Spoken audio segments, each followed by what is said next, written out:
Hello everybody. So this YouTube video is on the IHC marker PAX8. So PAX8 is a paired box transcription factor. It is critical in the development of your kidneys, thyroid and Mullerian, and hence it is positive in these particular tumors. In IHC, nuclear localization is identified. So normal expression. So as we all know that normal expression is seen in thyroid follicular cells, renal tubular cells and Mullerian derived epithelium such as endometrium, tubal or your endocervical epithelium. All this is because it has a role of organogenesis in those particular organs.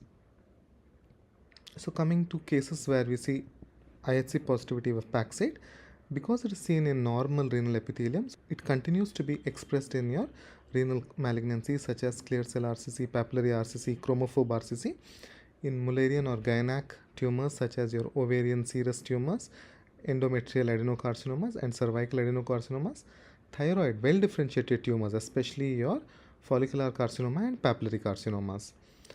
Rarely, we may even see it in other tumors such as your thymic tumors. So how do we utilize this marker? We know that it is specific for your renal, thyroid and gynac tumors, having a sensitivity of almost 80 to 90%, 95% in identifying renal tumors. And it is usually negative in breast, liver, prostate cancers, and hence you can use its negativity in ruling out tumors from these particular organs. Its main use is in carcinoma of unknown primary to mainly identify whether it belongs to renal, ovarian or thyroid malignancies. Like all IHCs, this IHC also has a few pitfalls.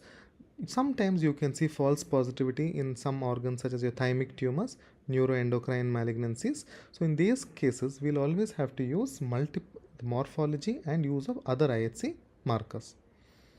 So practically when we are using this particular IHC, we typically use it for metastatic tumors. When RCC, thyroid or your gynac tumors are suspected, we have to always use it as a part of a panel, use it with other markers that support these primaries such as WT1, TTF1, CK7 and CD10. Interpretation is mainly based on nuclear staining, so you can give a score as positive, negative, or you can give a score considering the percentage of positive cells with the intensity of scoring. Thank you.